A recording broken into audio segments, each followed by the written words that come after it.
What's up, y'all? Today I just want to do a quick little 200-ish round review or first impressions on this guy right here. This is a SureFire RC3. It's the newest suppressor from SureFire. I'm sure most folks already have a general idea about what this is.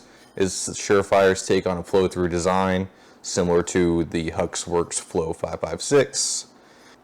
And I just kind of wanted to give a general idea of, as somebody who is not using this in any sort of professional or military applications, where I'm just a dude who likes to shoot guns and just have fun and thinks that there might one day be a need to use one of these, but I pray to fucking God that that never happens. But I wanted to be prepared, and also, like I said, I like shooting guns, and shooting them suppressed is much more enjoyable than shooting unsuppressed. So I decided to get this as my first rifle suppressor.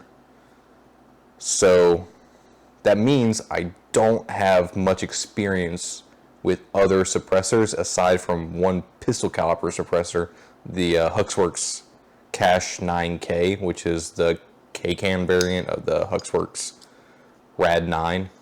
So just to give a little context on my experience and expertise on suppressors, which is practically none, essentially, other than, like I said, the pistol suppressors. So this is more just a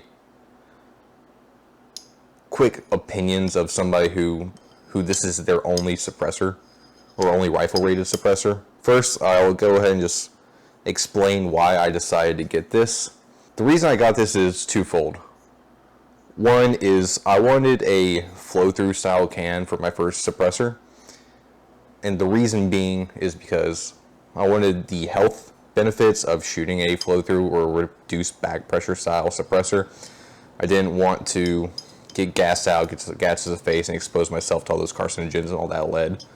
So I wanted something that would reduce the back pressure and reduce the gas going through the action of the rifle and into my face. I also wanted it for parts longevity and parts wear, because when you increase the back pressure on the rifle, you increase parts wear, because obviously you have more pressure sending the bolt to the rear, so you have more wear on the locking lugs and locking faster on the bolt cam, on the spring, the buffer, and all the little tiny parts inside the bolt. So I wanted to reduce parts wear even a little bit, because every little bit helps on that. And the reason I went with a SureFire can is because I was already in the SureFire ecosystem with, on my old rifle, I had a SureFire muzzle brake. And so I wanted to get a SureFire RC2 initially, but then I saw them come out with the RC3. So I'm like, you know what, I'm just going to save up and wait. Go ahead and get the one rifle suppressor that I really wanted and not have to worry about it and not have buyer's remorse for buying an RC2 when I could just wait to get the RC3.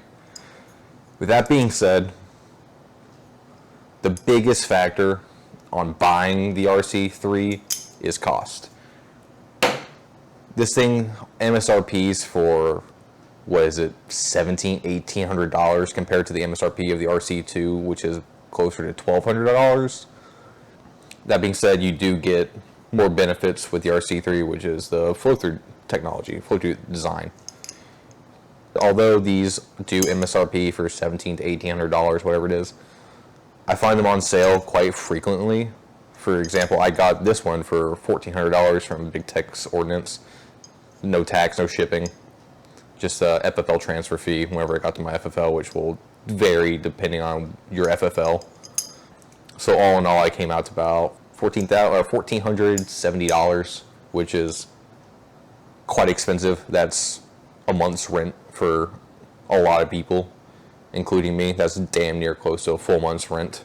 And hell, that's close to most people's paychecks for a bi-weekly pay period. I want to touch on the controversies with the RC3 here, which is the massive fireball that everybody saw posted on Reddit, on YouTube. A bunch of people did videos discussing it and going and doing slow-mo full auto dumps to try to demonstrate that issue of shooting a giant fireball that the RC3 had. And from the videos I've seen, it seems to only happen with close-tined war comps.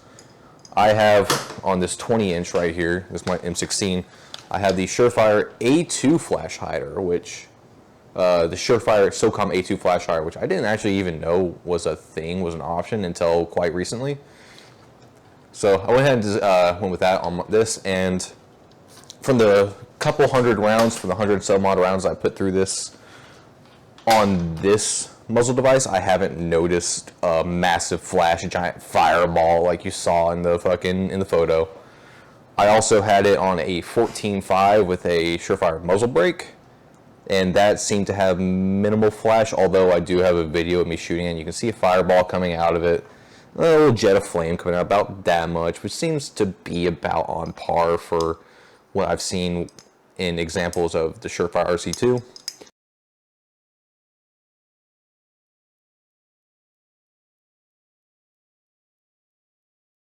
Guess I'll talk about the suppression properties real quick. Suppress is nice.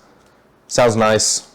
I've only shot in indoor range, so I haven't like taken it outside and shot without ears. Not going to do that. I'm not going to shoot this gun without ear pro on.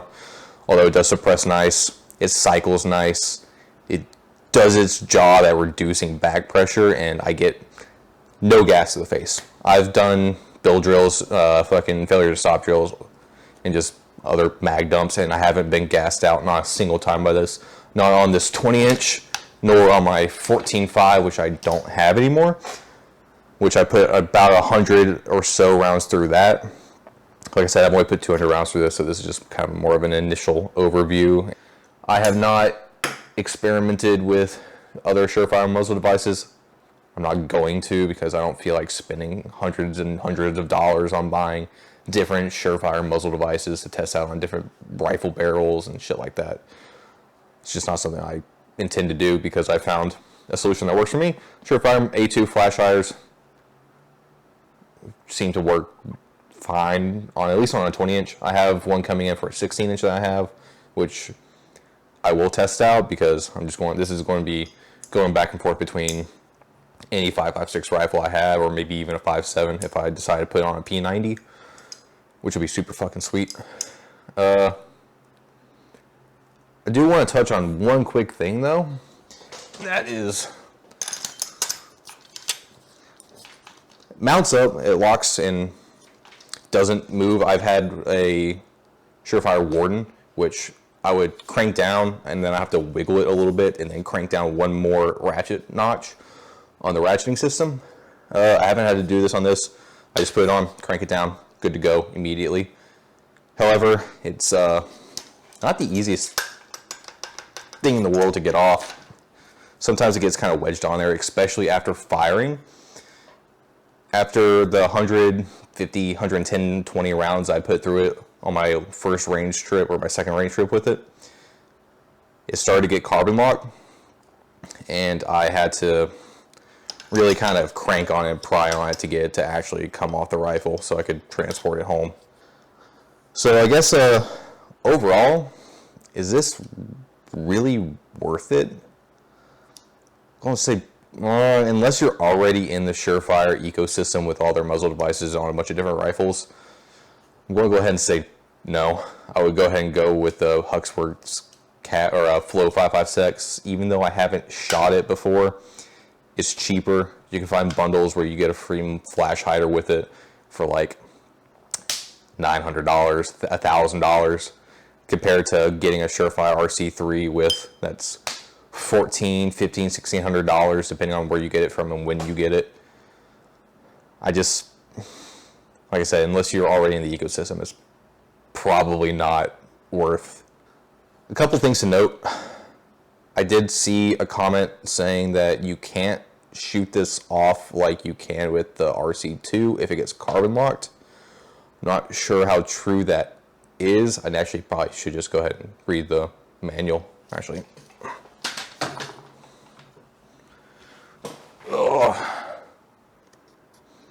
Little thing to note, SureFire does have this little note right here that says, note, SureFire SOCOM RC3 series suppressors will achieve optimal flash suppression after a 100 round break-in period. Just something to note. So interestingly enough, in the warranty, it doesn't say anything about how to remove it if it's carbon locked.